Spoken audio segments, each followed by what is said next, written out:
Tamil media நேயர்களுக்கு அன்பு வணக்கம். இன்றைய நேர்காணலில் நம்முடன் இணைந்திருப்பவர் அரசியல் விமர்சகர் தாமஸ் பிராங்கோ சார். சார் வணக்கம் சார். வணக்கம் சார். இன்னும் ஒரு நாட்களே உள்ளது. நாளைக்கு 2026 சட்டமன்ற தேர்தலுக்கான வாக்கு செலுத்தும் நாள் நாளைக்கு தான். அனைத்து தலைவர்களும் பிரச்சாரத்தை முடிவடைஞ்சிருக்காங்க. ஸோ எப்படி பார்க்குறீங்க? மக்கள் நாளைக்கு எதன் அடிப்படையில் வாக்கு செலுத்துவாங்கன்னு நினைக்கிறீங்க? தேர்தல் அறிக்கையை பொறுத்தா, இல்லை ஆளும் கட்சி இத்தனை வருடம் 5 வருடம் ஆண்ட அந்த ஆளுமையை பொறுத்து வாக்கு செலுத்துவாங்கன்னு நினைக்கிறீங்களா? மக்களுடைய நிலைப்பாடு என்னவாக இருக்கும்? தமிழ்நாட்டினுடைய எல்லா பகுதிகளிலிருந்தும் தகவல்கள் வந்துட்டு இருக்குது. நானும் நேரடியாக பலரோட கலந்துரையாடல் வச்சிருக்கிறேன். அதே மாதிரி எங்களுடைய குழுக்கள் இருக்குது, ஜீரோ பிஜேபி இயக்கம் இருக்குது. இந்த அமைப்புகளின் மூலமாக ஒவ்வொரு இடத்துல இருக்கக்கூடிய கள நிலவரங்களை பார்த்துட்டு இருக்கிறோம். நேற்றோட பிரச்சாரம் முடிந்தது. அதை ஒட்டி பல கருத்து கணிப்புகள் வந்துட்டு இருக்குது. களத்திலிருந்து நீங்க கேட்ட கேள்விகளுக்கு என்ன பதில்னு பாத்தீங்கன்னு சொன்னா, பொதுவா 5 ஆண்டுகளுக்கு பதவியில் இருக்கும்போது அவங்களுக்கு எதற்கான ஒரு எதிர்ப்பு உணர்வு இருக்கலாம் அப்படின்னு சொல்லுவாங்க. ஆனா இன்றைக்கு கண்கூடாக அப்படி ஒரு எதிர்ப்பு அலை இருப்பதாக தெரியவே இல்லை. காரணம், இந்த 5 ஆண்டுகள்ல திராவிட முன்னேற்ற கழக கூட்டணி என்பது செய்திருக்கக்கூடிய பல்வேறு முயற்சிகள், அகில இந்திய அளவில் இப்போ வந்த அந்த தொகுதி பங்கீடு விவரம், அதுல அவங்க எடுத்துக்கொண்ட முயற்சி, பாராளுமன்றத்தில் அந்த சட்டம் நிறைவேறாமல் தோற்கடித்தது, அதே மாதிரி மும்மொழி கொள்கை, ஒன்றிய அரசிலிருந்து வரக்கூடிய நிதி, அதுல இருக்கக்கூடிய குறைகள், போதுமான அளவுக்கு கேட்கறத கொடுக்கறது இல்லை, இதெல்லாம் பார்த்துட்டு இருக்கக்கூடிய மக்கள் ஒரு வலுவான குரலாக ஸ்டாலினுடைய குரல் அகில இந்திய அளவில் ஒலிக்கிறதுன்றத பார்க்கிறாங்க. ரெண்டாவது, இந்த காலகட்டத்தில் கொண்டு வந்திருக்கக்கூடிய பல்வேறு திட்டங்கள், அது கல்வியிலா இருக்கட்டும், பெண்களுக்காக கொண்டு வந்திருக்கக்கூடிய திட்டங்கள், விடியல் பயணம், மகளிர் உரிமை தொகை, இதெல்லாம் செய்து காட்டியிருக்கிறாங்க. மக்களும் ஒப்பிட்டு பார்க்கறாங்க. இதுக்கு முன்னால இருந்தவங்க, இப்ப ஜெயலலிதா அம்மையார் இருக்கும்போது ஒரு நம்பிக்கை இருந்தது, எம்ஜிஆர் இருக்கும்போது ஒரு நம்பிக்கை இருந்தது, ஒண்ணு சொன்னா செய்வாங்க. அந்த மாதிரி ஒரு நம்பிக்கை இன்னைக்கு எடப்பாடி மேல இல்லை, அதிமுக மேல இல்லை. ஏன்னா இன்னைக்கு அதிமுக ஒரு பாஜகவோடு கலந்து போன ஒரு கட்சியாக மாறிடுச்சு. அவங்க சொல்றது கேட்கறது தான் நடக்கும் அப்படின்றது தெள்ள தெளிவாக தெரியும். இது ஒரு பக்கம். ரெண்டாவது, மக்கள் அவங்களுடைய எதிர்பார்ப்புகள், என்ன மாதிரி தமிழகம் இருக்கணும், என்ன மாதிரி வேலை வாய்ப்புகள் கூடணும், எப்படி கல்வி உயரணும், ஆரோக்கியத்துல என்ன இருக்கணும், எங்களுடைய அத்தியாவசிய தேவைகள். இப்போ அதுல இன்றைக்கு இந்த அரசு, இதுக்கு முன்னால இருந்த அரசும் அது செய்தது, இந்த அரசு அதை தொடர்கிறது.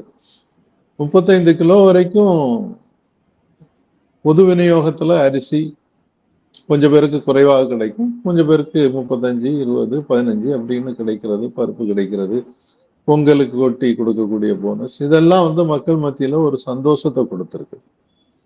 அதனால மக்களுடைய உணர்வுகளை நம்ம பார்க்கும்போது பொதுவாக திராவிட முன்னேற்ற கழகத்தை சார்ந்த கூட்டணி, மதச்சார்பற்ற முற்போக்கு கூட்டணிக்கு ஒரு மிகப்பெரிய வரவேற்பு இருக்கிறத பார்க்க முடியுது. ஸ்டாலின் போகக்கூடிய கூட்டங்களாக இருக்கட்டும், அல்லது உதயநிதி போகக்கூடிய கூட்டங்களாக இருக்கட்டும், கனிமொழி போகக்கூடிய கூட்டங்களாக இருக்கட்டும், கமலஹாசன் போன கூட்டங்களாக இருக்கட்டும், பிரகாஷ் ராஜ் பேசின கூட்டங்களாக இருக்கும், அங்க எல்லாத்துலயுமே ஒரு மிகப்பெரிய ஆதரவை மக்கள் தெரிவிப்பதை கண்கூடாக பார்க்க முடிகிறது.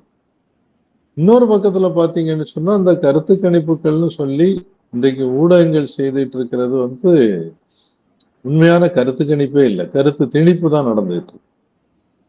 ஒவ்வொரு ஊடகத்துக்கும் அவங்களுக்குன்னு ஒரு அரசியல் பார்வை இருக்குது, அவங்களுக்குன்னு நிதி உதவியும் கிடைக்கும்.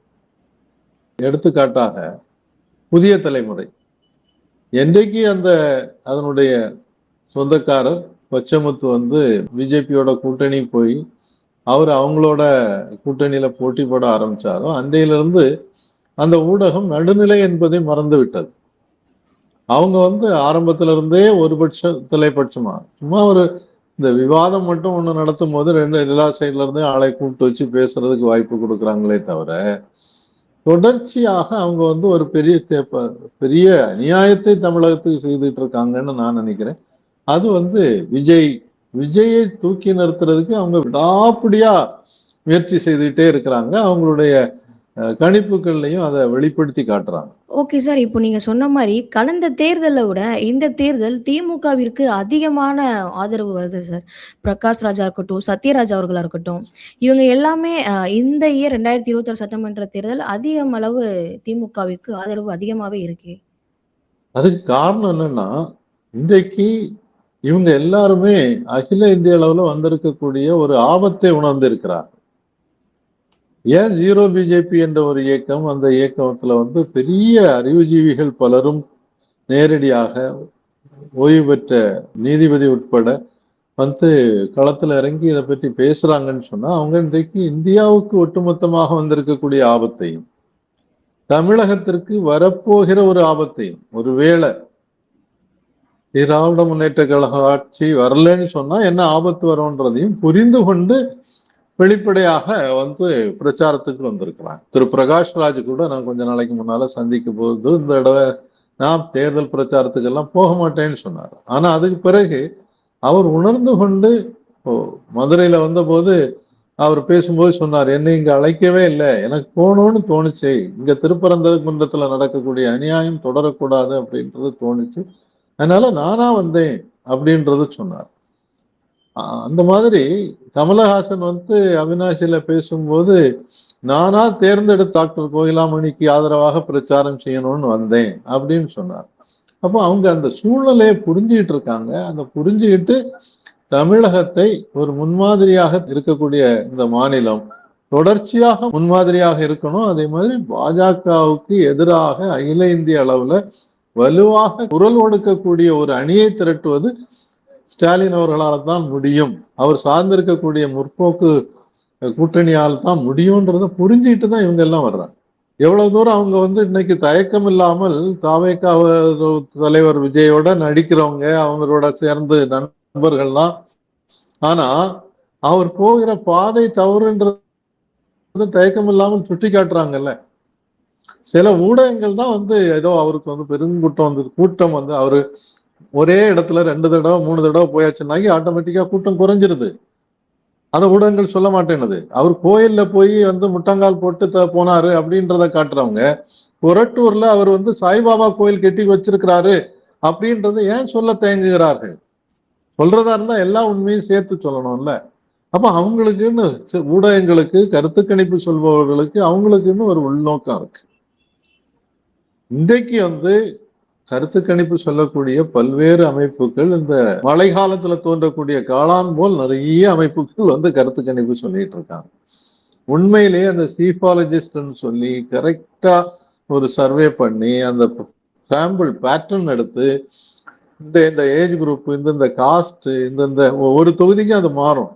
காஸ்ட் காம்பினேஷன் எப்படி இருக்குது, ஏஜ் குரூப் எப்படி இருக்குது, ரிலீஜியஸ் காம்பினேஷன் எப்படி இருக்குது, ஏற்கனவே இருந்த பொலிட்டிக்கல் அப்ளியேஷன் எப்படி இருக்குது, இது எல்லாத்தையும் சேர்த்து கணிக்கக்கூடிய நிபுணர்கள் இன்னைக்கு தமிழ்நாட்டில் இல்லைன்றதுதான் யதார்த்தமான உண்மை. ஸோ அதனால நாம வந்து இதுல சொல்லக்கூடிய கருத்து கணிப்புகளுக்கு வச்சு மட்டும் முடிவுக்கு வந்துட முடியாது. அதுலயும் நிறைய கருத்து கணிப்புகள் 185 தொகுதி வரைக்கும் திராவிட முன்னேற்ற கழக கூட்டணி வெற்றி பெறும்னு சொல்றாங்க. அது கரெக்டா இருக்கும்னு எனக்கு தோணுது.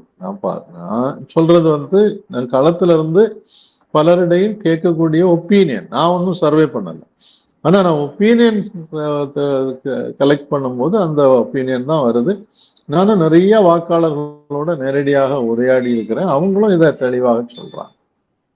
Okay sir. ஆனா எதிர்க்கட்சி தரப்பினர் என்ன சொல்றாங்க அப்படின்னா, இந்த டீஎலிமினேஷனா இருக்கட்டும், இதெல்லாம் அரசியல் இருக்கு, திமுக இது ஒரு அரசியலா தான் பாக்குது அப்படிங்கிற மாதிரி சொல்றாங்க. அது கூடுதல் பலமா இருக்கும்னு நினைக்கிறீங்க திமுகவுக்கு? டீலிமிட்டேஷன் நிச்சயமாக ஒரு அரசியல். அது வந்து நிச்சயமாக ஒரு அரசியல். என்ன அரசியல்? தென் மாநிலங்களுக்கு இருக்கக்கூடிய வலுவை குறைக்க வேண்டும் என்று பாஜக வைக்கக்கூடிய ஒரு அரசியல். அந்த அரசியல்ல அரசியல் தலைவர்கள் எதிர்த்து குரல் கொடுத்து தான் ஆகணும். ஏன் இன்னைக்கு ஸ்டாலின் அவர்கள் குரல் கொடுக்கும் போது தெலுங்கானாவில் உள்ள ரேவந்த் ரெட்டியும் சேர்ந்து குரல் கொடுக்கிறார், கர்நாடகாவில் உள்ள சீதாராமையாவும் வி கே சிவகுமாரும் சேர்ந்து குரல் கொடுக்கிறாங்க. கேரளாவில் இருக்கக்கூடிய பினராயி விஜயன் சேர்ந்து குரல் கொடுக்கிறார். எல்லாரும் இந்த பின்னால இருக்கக்கூடிய அரசியல் இந்த எதிர்காலத்துல அவங்க என்ன நினைக்கிறாங்க, அவங்க தங்களுக்கு ஆதரவான சில மாநிலங்களுடைய எண்ணிக்கையை அதிகரிச்சாச்சுன்னு சொன்னா அவங்க நினைக்கிறது என்ன வேணாலும் அமல்படுத்தலாம். அப்ப மற்ற மாநிலங்கள்ல இருந்து போகக்கூடியவங்க போய் பேச்சுக்கு இப்பவே ஒருத்தரை 8 நிமிஷத்துக்கு மேல பேச விடுறது இல்ல.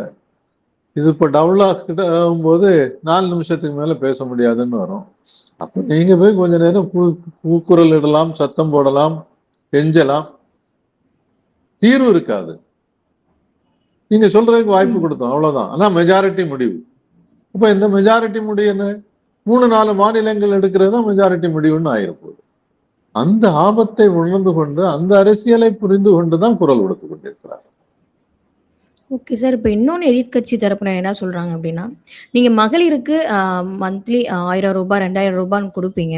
அத விட அதிகமாவே இந்த மது, அதாவது இந்த போதைப் பொருள பார்த்தீங்க அப்படின்னா, அத ஈக்குவல் பண்ற விதமா அதுல அதிகமான ஒரு லாபத்த எடுத்துடுறீங்க. அப்படிங்கிற மாரி தொடர்ந்து ஒரு குற்றச்சாட்ட எடப்பாடி பழனிசாமி வச்சுட்டே வந்துட்டு இருக்காரு. அது மட்டும் இல்லாம நான் ஆட்சிக்கு வந்தேன் அப்படின்னா, முதல்ல வந்த உடனே இந்த போதைப் பொருள தான் நான் தடுப்பேன் அப்படிங்கிற மாரி சொல்றாரு. இத எப்படி பார்க்குறீங்க? போதைப் பொருள்ன்றது மது ஒண்ணு, அதுக்கு அப்பாற்பட்டது ஒண்ணு. 2யும் கட்டுப்படுத்துவதற்கான முயற்சிகள் நடந்துட்டு இருக்கு. ஆனா மதுவை பொறுத்தவரையில இன்றைக்கு மதுபான கடைகள் இந்தியாவில் எத்தனை மாநிலங்கள்ல முழுமையான மதுவிலக்கு இருக்கு? எடப்பாடி அவர்கிட்ட கேட்டு சொல்லுங்க. எனக்கு தெரிஞ்சு குஜராத்ல மதுவிலக்கு இருக்கு, அதே மாதிரி பீகார்ல மதுவிலக்கு இருக்கு. இந்த 2 மாநிலங்களுக்கும் நான் போயிருக்கிறேன். அங்க போதை பழக்கம் அதிகரித்திருக்கிறதே தவிர குறையில்ல. 2 மாநிலத்திலையும் மது கிடைக்கிறது, மதுவிலக்கு இருந்தும் கிடைக்கிறது. அப்ப அதை கூடுதல் காசு கொடுத்து மக்கள் வாங்கிட்டு இருக்கிறார். இது ஒரு பக்கம். 2வது, நான் ஏராளமான வெளிநாடுகளுக்கு போயிட்டு வந்திருக்கிறேன். எந்த நாட்டிலையும் அங்க மதுவிலக்குன்னு ஒண்ணு இருக்கிறத பார்க்கல. இப்ப இங்க மதுவிலக்குன்றத கொண்டு வந்தாச்சுன்னு சொன்னா அதுக்கு பதிலாக இந்த போதைக்கு அடிமையானவர்கள் வேற போதைப் பொருட்களை நோக்கி போவாங்க. இன்னைக்கு நவீன போதைப் பொருட்கள் கிடைக்குது. அதுல ஒன்ஸ் போயிட்டீங்கன்னாக்கி அதுக்கு பிறகு அதோட அழிஞ்சே போவீங்க. நீங்க இறப்பு தான் உங்களுக்கு இறுதின்றது வந்துடும். அதுல இருந்து விடுதலை பெறுவதே ரொம்ப கஷ்டம்னு இருக்கு. அதை நோக்கி மக்களை போக வைக்கணுமா அப்படின்னு ஒரு கேள்வி. 2வது, மாநிலத்துக்கு வருமானம் தேவைப்படுவதற்காகவும் மதுபான கடைகள்ல வைக்க வேண்டியது இருக்கு. அதுல வரக்கூடிய எக்ஸைஸ் டியூட்டி என்பது இன்னைக்கு மாநில அரசுகளுக்கு ஒரு பகுதி கிடைக்கிறதுனால அது ஒரு வருமானமாகவும் இது வேற நல்ல காரியங்களுக்கு செலவழிக்கிறது பயனுள்ளதாக. நிச்சயமாக எடப்பாடியால இதை அமல்படுத்தவே முடியாது. அவரு இன்னைக்கு ஆட்சிக்கு வரமாட்டோம்ன்றது நல்லா தெரிஞ்சிட்டாரு. அவர் பேசக்கூடிய பேச்சில் இருக்கக்கூடிய விரக்திகளை நீங்க கூர்மையா கவனிச்சிருக்கணும். ஒரு அரசியல் தலைவர் நான் முதல்வராக வர வேண்டும் என்று ஆசைப்படக்கூடியவர், இதுக்கு முன்னால் இன்னைக்கு இருக்கக்கூடிய முதல்வரை கொரோனா காலத்துல நாங்க இல்லாமல் இருந்தால் அவர் மரணம் ஆகியிருக்கும், அவர் இறந்திருப்பார் அப்படின்னு சொல்லி பேசுறதுன்றது அவருடைய விரக்தியின் வெறுப்பின் உச்சகட்டத்துக்கு போயிட்டாருன்றது தெரியுது. அதனால அவர் வாக்குறுதியாக சொல்லலாம், நடக்காது. Okay sir. இப்போ நீங்க சொன்ன மாரி ஆனா போகும் இடங்கள்லாம் பார்த்தீங்க அப்படின்னா, 4 தலைவர்களும் பார்த்தீங்க அப்படின்னா, விஜய் அவர்களா இருக்கட்டும், எடப்பாடி பழனிசாமியா இருக்கட்டும், இவங்கெல்லாம் இந்த 2026 எங்களுக்கான ஒரு தேர்தலா தான் இருக்கு. நாங்க தான் ஆட்சிக்கு வருவோம். கான்ஃபிடென்ட்டா சொல்றாங்களே, நீங்க சொல்ற மாரி கருத்து கணிப்போ, சர்வே படியோ திமுக தான் ஆட்சிக்கு திரும்பவும் வரும்னு பார்க்கப்படுது. ஆனா இவங்க 2 பேரும் திமுகவோட ஆட்சி, அதாவது குடும்ப ஆட்சி முடிவடையும் டைம் வந்துருச்சுன்னு சொல்லி ஒரு கான்ஃபிடென்ட்டா சொல்றாங்களே, அது எதன் அடிப்படையில அவங்க சொல்றாங்கன்னு நினைக்கிறீங்க? ஒரு தேர்தல் பிரச்சாரத்துக்கு போகும்போது நாங்க வெற்றி பெறுவோம்னு தான் சொல்ல முடியும். நாங்க தோல்வி அடைய போகிறோம், இருந்தாலும் எங்களுக்கு ஓட்டு போடுங்கன்னு கேட்க முடியாது இல்லையா? அப்போ மக்களுக்கு ஒரு நம்பிக்கையை கொடுக்கறதுக்காக அந்த மாதிரி ஒரு வார்த்தைகளை பயன்படுத்துகிறார்கள். உண்மையில கள அனுபவம் அப்படி இல்லை. விஜய்க்கு பின்னால நிறைய ரசிகர் கூட்டம் ஓடி போகுது. அதுல பெரும்பாலானவர்கள்ல பாத்தீங்கன்னு சொன்னாக்கி நிறைய பள்ளிக்கூட குழந்தைகளும் 18 வயசு வராதவர்களும் ஓட்டு இன்னைக்கு இல்ல பதிவு செய்யாதவங்களும் நிறைய பேர் இருக்காங்க. ரெண்டாவது அப்படி ஓடி போறவங்க கூட சினிமாவில இருந்து வந்த ஒரு தலைவரை பார்க்கறதுக்கு போறதுனால அதோட வந்து ஓட்டும் அவருக்கு தான் போடுவாங்கன்றதுக்கு உத்தரவாதம் கிடையாது. மூணாவது கரூர்ல நடந்த சம்பவம், ஒவ்வொரு இடத்துலயும் கூட்டங்கள்ல அந்த பெண்கள் மயங்கி விழுறது, தடுக்கி விழுறது, இதெல்லாம் பார்க்கும்போது அந்த அவங்களுக்கு அந்த போனவங்களுக்கே ஒரு வெறுப்பு வருது. ஐயோ, ஒரு கட்டுப்பாடு இல்லாம வச்சிருக்காங்களே, ஒரு கட்டுப்பாடு உள்ள ஒரு தொண்டர் கூட்டம் இல்லாத ஒரு தலைவருக்கு எப்படி ஓட்டு போடுறது அப்படின்னு சிந்தனை என்பது இன்னைக்கு வந்துகிட்டு இருக்கு. நான் நிறைய இளைஞர்கள் இளம்பெண்களோடு பல சின்ன சின்ன கூட்டங்கள், பெரிய கூட்டங்கள்ல ஒரு உரையாடல்கள் நடத்துறேன். கண்கூடாக அந்த மாற்றம் என்பது இன்னைக்கு தெரியுது. அதே மாதிரி அதிமுகவை பொறுத்தவரை இன்றைக்கு அதிமுகவில் உள்ளவங்களே அதிமுகவை வந்து ஒரு தனி கட்சியாக பார்க்கல. இது பாஜகவினுடைய ஒரு பி டீம், 2வது அணி அப்படின்னு தான் பாக்குறாங்க. ஏன்னா அவங்களுக்கு மேல அவ்வளவு அழுத்தம் இருக்கிறது. அந்த அழுத்தத்தின் காரணமாக அந்த மாதிரி மாறி போனாங்க. அதனால இந்த தடவை வந்து மக்களுடைய தீர்ப்பு என்பது நிச்சயமாக மதச்சார்பற்ற முற்போக்கு கூட்டணிக்கு தான் இருக்கும். அதுல இருக்கக்கூடிய எல்லா கூட்டணி கட்சிகளுக்கும் நல்ல செல்வாக்கு இருப்பதை களத்துல பார்க்க முடியுது. பெரிய ஒரு வெற்றியை நோக்கி சென்று கொண்டிருக்கிறார்கள் தான் எனக்கு தோணும். Okay sir. இப்போ இந்த தேர்தல் அறிக்கை இருக்கு இல்லையா? அது இந்த 4 தலைவர்களின் தேர்தல் அறிக்கை மக்கள் மத்தியில எது போய் சேர்ந்திருக்கும்னு நினைக்கிறீங்க? இந்த தேர்தல் அறிக்கை மக்கள் மத்தியில ரொம்பவே பிரபலமா இருக்கு அப்படின்னா எத சொல்லுவீங்க சார்? தேர்தல் அறிக்கையை பொறுத்தவரையில விஜயோட தேர்தல் அறிக்கையை அக்குவேர் ஆணிவேராக முனைவர் பொன்ராஜ் ஆய்வு செய்து இது எதுவுமே சாத்தியமில்லை, எவ்வளவு போடணும் தேவைப்படும்ன்றத அவர் மட்டும்தான் சொல்லிட்டு இருக்கிறார். யாரும் அதை சீரியஸா படிச்சதா தெரியல, விமர்சிச்சதாவும் தெரியும். இத முதல்ல வந்ததே திமுகவினுடைய தேர்தல் அறிக்கை. அவங்க நாங்க இதுக்கு முன்னால என்ன செய்தோம், என்ன செய்ய போறோம்னு சொல்லி இருக்கிறதுனால ஒப்பிட்டு பார்க்கறது என்பது மக்கள் செய்திருக்கிறாங்க. முன்னால 1500 ரூபாய் கிடைச்சதா, இப்ப 2000 ரூபாய் கிடைக்குமா அப்படின்னு ஒப்பிட்டு பார்க்கறதுனால கூடுதலாக அந்த அறிக்கை மக்கள் மத்தியில போயிருக்கிறது வந்து திராவிட முன்னேற்ற கழகத்தினுடைய தேர்தல் அறிக்கை தான். அதே மாதிரி நான் இப்போ பல்வேறு கிராம பகுதியில கூட போகும்போது எல்லா வீடுகளுக்கும் அந்த தேர்தல் அறிக்கையினுடைய முக்கிய அம்சங்களை திராவிட முன்னேற்ற கழகத்தினுடைய தொண்டர்கள் வீடுகளில் கொண்டு போய் சேர்த்திருக்கிறாங்க. வேற யாருடையதும் வரல. நான் இப்போ என் வீட்டிலேயே எனக்கு திமுகவை தவிர வேற யாருடைய நோட்டீஸும் வரல. அட்லீஸ்ட் குறைந்தபட்சம் போய் வாசல்லையாவது தூக்கி எறிஞ்சிட்டு போவாங்க எல்லா எலெக்ஷன்ல. இந்த இடம் அது கூட பார்க்கல. நிறைய வீடுகள்ல பார்த்துட்டேன். அந்த மாதிரி அந்த தேர்தல் அறிக்கையை உண்மையிலேயே ஒரு பொருட்டாக நினைத்து அந்த தொண்டர்களே மக்களுக்கு கொண்டு போகலன்றதுதான் கண்கூடா தெரியுது. திமுக அதை சிறப்பாக செய்திருக்கிறது. நிச்சயமாக சார். தொடர்ந்து பேசுவோம் சார். நன்றி சார். நன்றி, வணக்கம்.